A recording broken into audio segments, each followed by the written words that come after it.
reliability, innovation to deliver the energy expansion, state energy priorities, integrating clean power into the grid. These were just some of the topics covered at our third annual Competitive Power Summit, which took place last month on March 26th.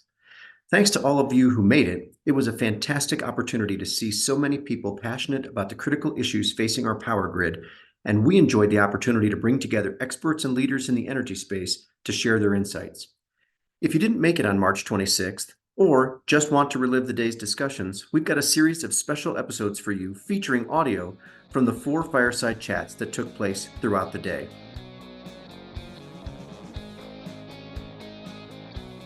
We were pleased to have President and CEO of the American Clean Power Association, Jason Grumet, accept our offer to come and speak at our event. We both believe these conversations are vital, particularly with a rapidly transforming power grid and electric demand on the rise. The grid will need significant amounts of new clean power resources supported by balancing dispatchable resources to keep the lights on. In this fireside chat, Jason and I discussed topics including the Inflation Reduction Act, what decision makers need to have in mind, and how system reliability and performance must play a role in policies made, and the ways that EPSA and ACP can collaborate. Let's hear from Jason. Let's do the perfunctory. You've been at your new role for a little over a year now, so you've got an impressive leadership team that you've assembled. How are things going? Any surprises or challenges? Anything that you didn't expect that you're now like, well, I guess I'm going to have to work on that you can share publicly? Sure. Well, first of all, thank you, Todd. I really am delighted to be here. I will note that I was wandering the hall with the Diet Mountain Dew and got some real harsh glares from the brain science people, so you might want to be careful about that. Let's see. So it has been a dynamic year for the clean energy transition. The American Clean Power Association is a pretty new operation, right? It was formed just a few years ago when I think a lot of the big companies looked around and said, look, we need to have a trade association that feels like API and EEI. We also want to have a multi-technology association, since just about all the major players had moved beyond kind of the single tech focus. So there is we jokingly say it was formed through like kind of a Game of Thrones process, and that we are now kind of putting together the shared feeling. So we're growing. I think we're at about 115 people. I think I've hired about 58 people since I started last year. And so this is just a reflection of just the incredible growth in the sector, but also the complexity of what we are working on. I think a focus on securing tax credits is incredibly important work, but it's a pretty focused exercise. Now that we are an industry at scale, we are confronting all of the same challenges and opportunities that every other part of the energy system has been grappling with. So I think you're seeing kind of the diversification of the way we do our work, from more focus on state and local work and markets and infrastructure, and we'll, I'm sure, talk some more. So I think that's, it hasn't been a surprise. Anticipating something happening and having it actually happen, though, are not necessarily the same emotional experience. I mean, a couple of things that I guess I would say are pleasantly surprising. I mean, the first is just how quickly the industry has kind of come together around the realization that we are just a core aspect of the American economy. We are a manufacturing association.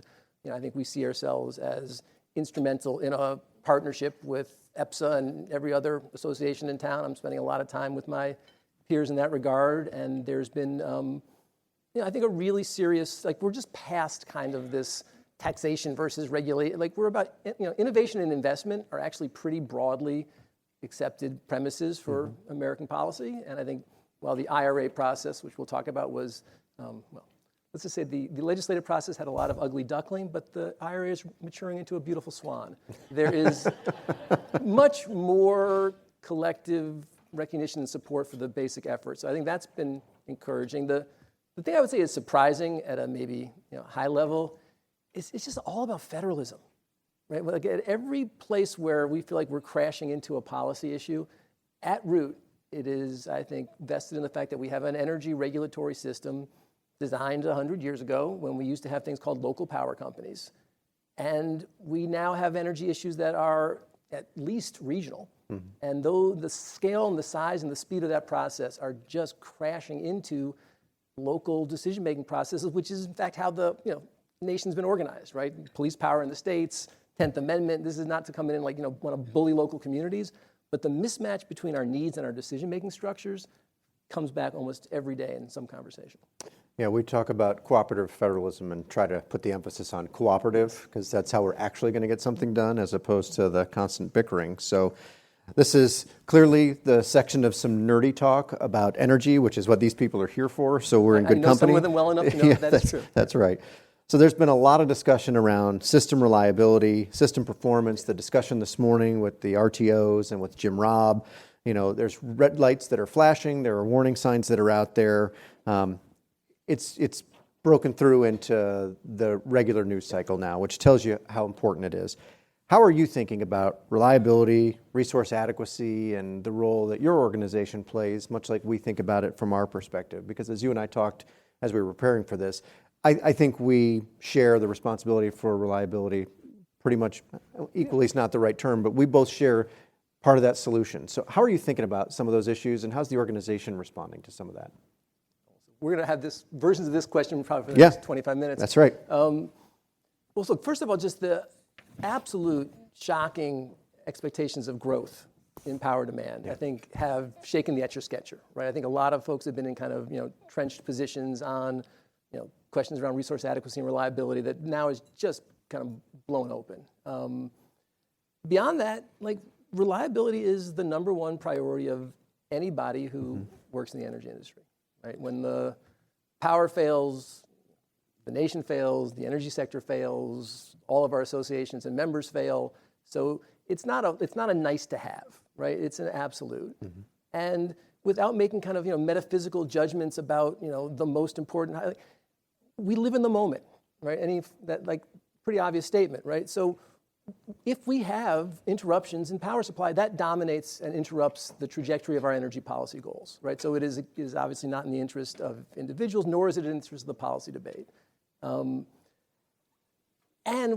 it's not a question about looking backwards, right? I think that we know what the solution looks like, right? The solution is dramatic scaling of non-carbon power that is 24/7, reliable, firm, and dramatic cleaning up of the fossil fuel supply and distribution and production chain. If we do both those things at once, we're good. Now, we know in the kind of clean power side, we know what our job is, right? It is dramatically scaling existing technology, bringing new technology like offshore wind online, which will obviously help with system adequacy and durability. We obviously are making big strides in storage. I think last year, fourth quarter last year, built almost as much storage as we had built in any prior year. Got a long way to go. Fans of hydropower, really hoping that small modular reactors, show up in time to make a big difference. Transmission.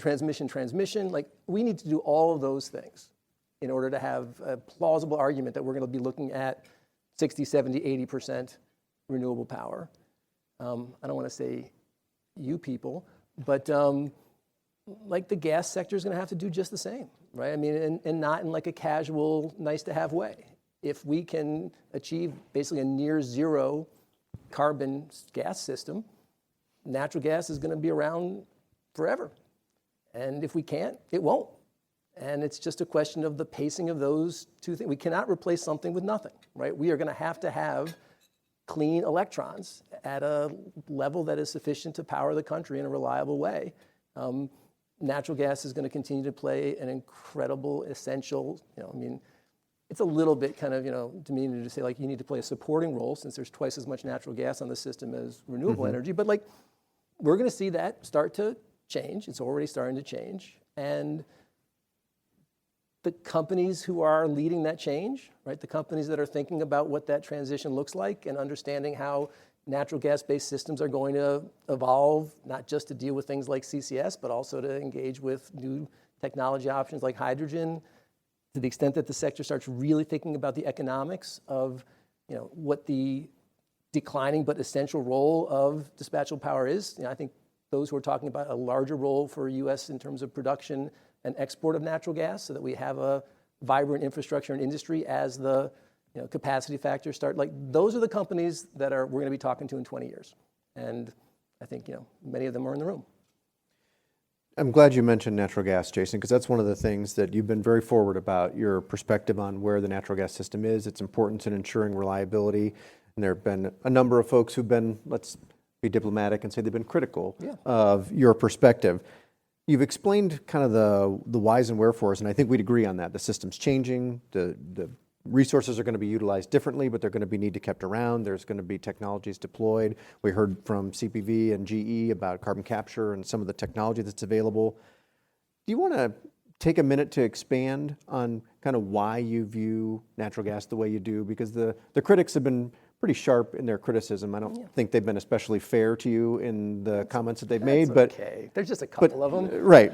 But I think you raised the issues that I think where there is commonality. I mean, in a surprise to no one probably in this room, we have a number of common members. That wouldn't have been the case several years ago, but that is the case today. So I'm just kind of offer a little bit of color around that to help people maybe walk back from the ledge a bit and realize that, you know, there is an opportunity for all resources to participate.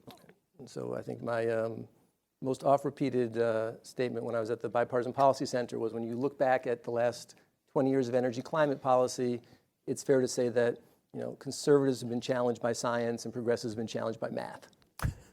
Right? As we're talking about the solution, the speed and the scale of this challenge is unlike anything that we've ever confronted before.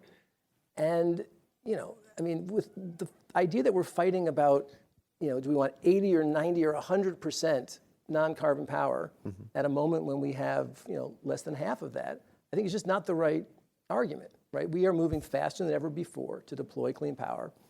You know, the most clean power deployed last year than ever before. You guys probably know some of these numbers, but, you know, 34, almost 35 gigawatts, over 20 of solar, you know, significant expansion on the battery side. You know, onshore wind had a tough year, but, like, you know, system is working, and we can talk about the IRA, but we need to be deploying probably 3 or 4 times that in order to actually have a system that has the capacity to, you know, power the economy and meet our climate goals. And so, like, we like to talk, you know, the beginning of the transition is exciting, the end of the transition is exuberant, the middle is really tough, and we're in the middle. And we can't wish away key aspects of our energy system. So, you know, I just think it's, you know, it's not a controversial statement if you have any affinity to engineering or math to say that we are not on target to achieve a zero carbon grid in 11 years. But it is not an excuse, or I think what people get confused is when you tell the truth, they think you're either being courageous or you're suggesting complacency. It's just the truth. And recognizing that we are not on track is, of course, what, if you care about getting there, should argue that we need to be more aggressive, right? That's why we need a profoundly different understanding about how we're going to do permitting and building linear infrastructure. It's why we have to actually consider, you know, not beyond the existing policies, additional policies that we're going to need to have if we're going to actually move at that scale. So, you know, look, I think that it is, the climate debate has been, for the last 20 years, you know, dominated mostly by the loudest fighters. And we've built a, you know, advocacy infrastructure, you know, think tank industrial complex around that battle. And many people who've been, you know, and the future is going to be around the builders and the fixers. And that can really antagonize the people who have become really good at fighting.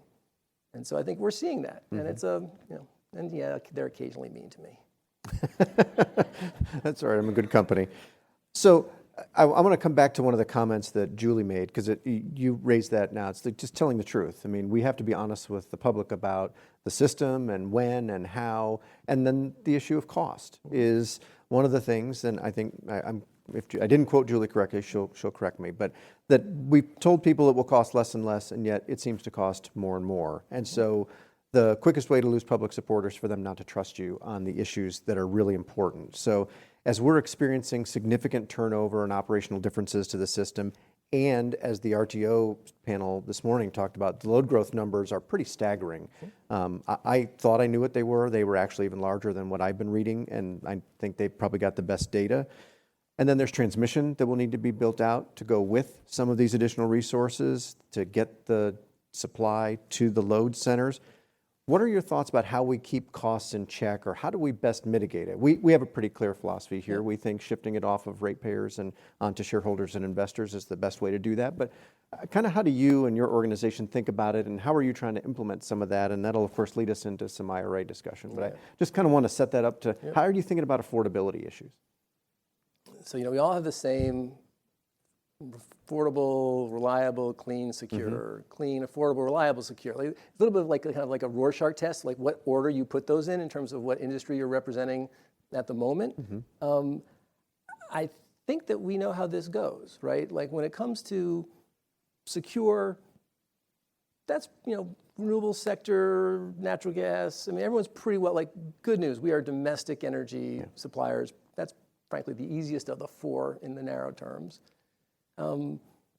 Reliable and clean they're just absolutes, right? Like neither of those are optional. What gets squeezed is cost. It just does, I think, and it happens, when power is $5,000 a megawatt in Texas and $20, 100 miles away, like that's an affordability problem. So there's an affordability issue that is very much connected to the whole reliability question, right? It is those extreme events where people suffer the most. And I think the question of how we socialize the cost of this transition is the right question for democracy. There are limits, right? I think that we all know that if we get to a point where energy is actually not affordable for the kind of working class American economy and the manufacturing sector, we're going to slow down the transition. We just will. And that would be a tragedy for all kinds of larger global reasons. So how we mitigate that, I think, I'm not going to give you the precise equation. I do think, again, it gets a little bit back to we at least got to do the best stuff out there, right? So we do have opportunities. And I'll go back to transmission just as one example. There are some really, really smart transmission investments that will lower the collective cost of energy for a region. But no single decision-making body in that region gets to see the full benefits of that decision, right? So, we do have to think through, we can go market failure for a minute. Like, we do have market failures in our decision-making process that we're going to have to optimize for. And then the, last part of this answer is there's costs on both. There's costs going too fast and there's costs going too slow. And I think that it is important that obviously, those of us who are focused on providing the energy today, our incentive structure is to focus on the cost of going too fast. We can't forget the cost of going too slow because they're pretty tragic and pretty profound. And I'm pretty convinced that if you actually added them up dollar for dollar, they're a lot bigger. And so I think, it is important also just in terms of, you were talking about kind of consumer acceptance. We also all have a social license issue. And I think that one of the biggest risks is that the incumbent industry is seen as trying to slow walk the solution. And you lose credibility on that side of the equation too. And then nothing else you say about near-term costs or reliability gets listened to. So, my advocacy is that, those of us on the renewable side need to put reliable first, and folks on the fossil side need to put clean first. And we've both got to lean into our weaknesses, not just brag about our strengths. And I know our board has talked about this at some length, about how we need to get there from here. And there is universal agreement that we want to get to the policy outcomes that policymakers say they want us to get to. The timelines are the issue. Yeah. And there's a way to do it right and to do it thoughtfully. And then there's the way that in many places we're doing it right now, and that is creating some of those pushbacks. I look back to many moons ago, when I was on the commission and we did some polling and said, how comfortable are you paying more for transitioning to a different fuel set, and gave them all sorts of options. And most people are pretty agnostic, less than $10 a month. 10 seems to be a magic number that when you hit that, now this is dated data, so take this with a grain of salt. With inflation, that's about $150. Well, not quite that much, but something like that. But that's when you saw the drop-off start to happen. And of course, the early adopters are somewhat agnostic, and so it does bear, like, we've got to think about that. I think you framed it in an interesting way for us to think about is, sometimes we like to talk about what we're really good at, but let's think about how to balance that with some of the things that need addressing in order to cover that other delta. That's a separate delta. So the IRA was kind of a big deal, and some would have called, like Obamacare, kind of a big deal. But it had profound impacts on support for certain resources and what will and won't be added to the system. It created some real economic pressures on generating resources that aren't getting subsidies or don't get a tax credit or benefit under the IRA. How are you thinking about the appropriate balance between resources that are receiving some form of additional compensation versus those that are not, but are needed to ensure reliability? And natural gas is the one that we all talk about because gas is the part of the system that can respond quickest. As Jim Robb said at a different forum, he said, it's not that I love gas, I love what it can do for the system. Sure. If you have another resource that can do what gas can do for me, our folks would be building it. So I think that's one of the issues, just to make sure people are clear. What's ACP's view? What's your view in thinking about how we're having to navigate through the disparity between resources that are receiving some additional support and those that aren't but are needed to keep the lights on?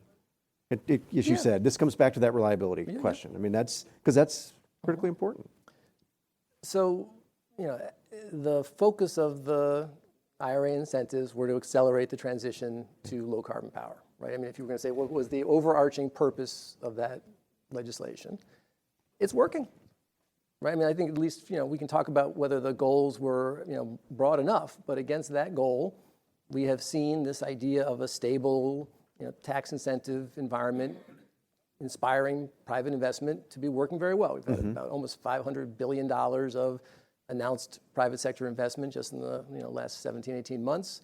We have 128 new domestic manufacturing facilities, which I think is going to be core to the political durability and economic durability of the law. We are obviously having the greatest deployment of clean power. So I mean, I think just first principles, like it's doing what it was intended to do.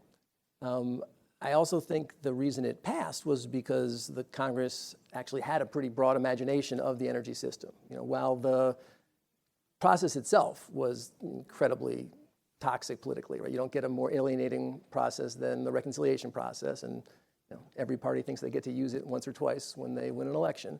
The reality is the IRA was basically providing the capacity to implement the legislation that Senators Murkowski and Manchin led in 2020, which was a broad-based technology incentive approach that focused not just on the classic renewables, but also on nuclear and CCS, and I think a much broader suite of technologies. And that was an authorization bill with no appropriation. The IRA is essentially that appropriation. So I think that there is quite a bit of actual support for the law, much broader than might have been imagined at the moment. And just not to let any secrets, like we're having lots of conversations with just about every energy trade association you've ever heard of. No one wants to repeal the IRA, right? So I think there's many people who want to improve it, including ACP. I think if I go Johnny Cochran, you got to be able to defend it before you can amend it, right? So the first thing is just to make sure that we actually kind of take the remaining political toxicity out of that debate. And look, to the question about subsidy envy is not a very becoming look, right? Like the subsidization, the only free market are illicit markets, right? So I've seen for years and years as you have people arguing about intangible drilling costs and the cost of the Fifth Fleet and the Price-Anderson Act for nuclear. And so, I mean, I think that there is an impossible mathematic, but also not very productive question to figure out whose subsidies are bigger. I do think that we now have a policy that is trying to accelerate clean power in a way that is so fast that the market's not going to get us there, absent considerable public policy push. Right? If we had 100 years for the clean energy transition, the natural market technology advancement would get us there. We're trying to do it in 35 years. And so I think we feel confident that the investments are good investments. If there are other investments that the nation needs to make sure that there is reliability supporting the IRA, like we should talk about those other investments. I think we're going to have much more energy infrastructure. I think it's, the clean energy future is going to require a lot more pipes than we have right now. Mm-hmm. They're not all going to be pushing hydrocarbons, but there is a broader set of energy policies that I think are going to be necessary, which, if they're done well, will also enhance reliability. Yeah, and I think there's independent voices that are saying similar things that are not you in your book or us in our book or pick your association in their book. But EIA talks about the number of additional megawatts that will be needed, the additional amount of natural gas that will be needed, even in a high renewables penetration scenario. I mean, the numbers are pretty staggering. And yes, they'll operate differently. It won't be an 8760 system. But as I think Jim and a couple of the other panelists mentioned, those 4 or 5 days a year, which could be 20 days at some point, that's mission critical. Absolutely. It's the lights being out or the lights being off. So it's going to require a paradigm shift. And I think Julie was talking about that when we talked before lunch about ways we're going to have to think about this differently in order for us to achieve that outcome. And I think that's important. And so you've done a great job of teeing up my next question, which is, at the risk of sending people screaming from the room, is there a way for incumbents and the renewables community to collaborate to ensure reliability? What else could we be doing? We've started to try to work together on some things. If you had your magic wand, or I forget what the example was this morning, but what would you have us do in order to try and help make this process a little less adversarial and a little more collaborative? Doesn't look like a crowd of screamers, I got to tell you. So I guess I question the premise a little. I think we've actually moved a lot farther along the way than in some way. I'd agree. We've made progress. I mean, I was telling someone, it feels like, we all woke up and we were on the same team in a three-legged race, right? Which is but we're running in the same direction now. It's clumsy. When one of us falls down, we take the other one down with us, right? So I think there is that sense of the energy sector is all in this together. Like, there's not a single energy technology that can succeed if the others are failing. And if we acknowledge that, and I think we've all got to try to get a little less defensive, right? Like, renewable technologies are intermittent. That is different than not reliable, but they're intermittent. Like, this is not a surprise to anybody. And the ability of the clean energy companies that I'm working with, or at least I should step back. Like, some people don't understand. Like, ACP is, as Todd was saying, some of the largest utilities in the country, international integrated oil and gas companies. 2/3 of the renewable power deployed last year was deployed by companies that also have fossil and nuclear assets. So this whole there's Luke Skywalker versus Darth Vader, and it's just not the reality. Whether we want to be or not, we are actually all intermingled in the economics of the transition. And so I think, just trying to change the entrenched expectations of what we all believe requires us to all be proactive with our own communities, right? It's why, I think the clean power sector deserves some credit for having more direct conversations with the climate advocacy community about whether the discussion of the problem is being met by a commitment to the solution. I think that the same thing has to happen and is happening with the leading oil and gas companies. So I'm giving you more of a kind of a spiritual mood mix, but I would end it this way, which is 20 years ago, when Congress could reconcile differences, we all had the luxury to be petty, right? We could all just push our own books and go forwards and advocate for things whether we really believed them or not, and just try, Congress would find a way to metabolize and address those differences in the service of national policy. That's not happening now, right? So we actually don't have the luxury of that kind of rigidity. The only way we're going to have coherent national policy is if the energy industry, in some broad sense, can come together and say, this is what we think the future needs to look like. And not on a platter, but at least create the table of contents for what energy policy needs to be. And then we can work together to argue about the details. But I feel like there is a sense of, if not us, who, that I'm seeing across the industry, which I think is a probably productive place to be.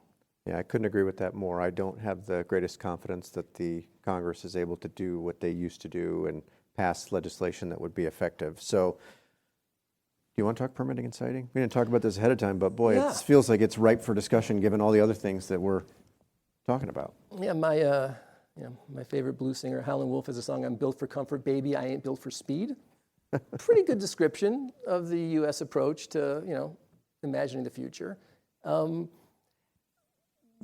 We have people working very hard in a structure that is incapable of success, right? The innovations we need in democracy are far greater than the innovations we need in technology if we're going to actually move forward. And so that's at and the permitting legislation that's being talked about now is constructive. I think what Congress and the White House did in the debt ceiling debate was constructive, but it's nibbling, right? I think that we're going to have to, over the course of the next 10 or 15 years, probably have 3 or 4 significant pieces of federal legislation that start to reorient these processes. And again, it comes back to collaborative federalism. We're not going to, this country is, we were forged in antipathy to monarchy, right? This is not a country that goes first to big federal plenary preemptions. It's just not the way we're ever going to operate. And we have to acknowledge that we're going to need some more regional and more centralized decision making. We can't just hope that 150 small independent decisions are going to somehow lie. Electrons move much faster than even the best public servants, right? So we're going to have to think about this differently. In the near term, we think that there's four corners of a legislative package that we are working on, and it has obviously focus on meaningful reforms to enable transmission build, particularly the kind of interregional transmission that connects those seams up. We're going to need a similar focus on improving the efficiency of the siting of linear infrastructure for the oil and gas sector. So the wires and pipes metaphor is true, but details matter. I think there's a strong agreement that we need some kind of reform of the judicial review process, not to diminish public access, but to make that public access consistent with the timescales that we need to actually succeed as a country. And I think there's going to be something around critical minerals and mining. I think those will be probably the four corners of legislation that could pass.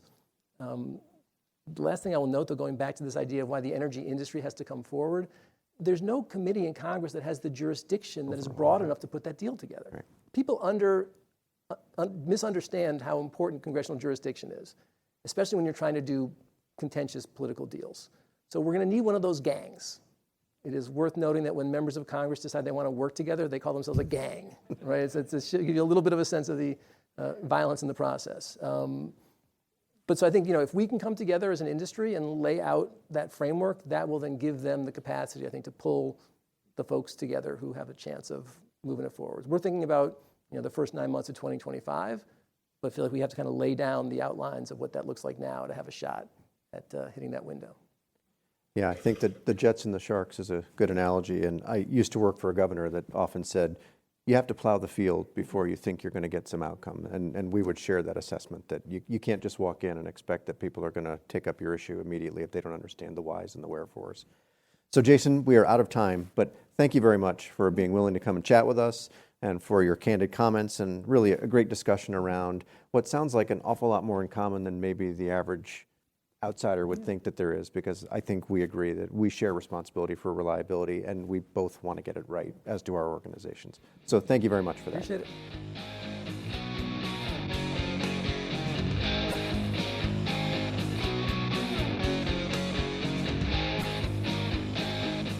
If you like this episode, we've got 3 more just like it.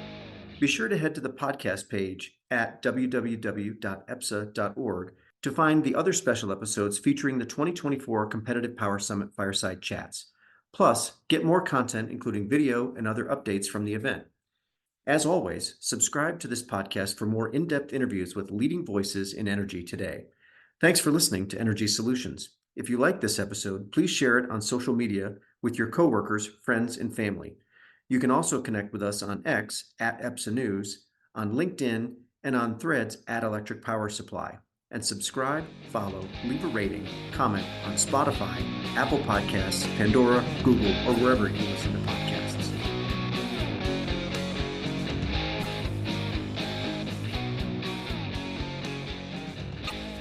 Energy Solutions is brought to you by the Electric Power Supply Association. EPSA represents America's competitive power suppliers, which bring about 150,000 megawatts of power generation resources to customers throughout the United States. Discover the power of competition at www.epsa.org.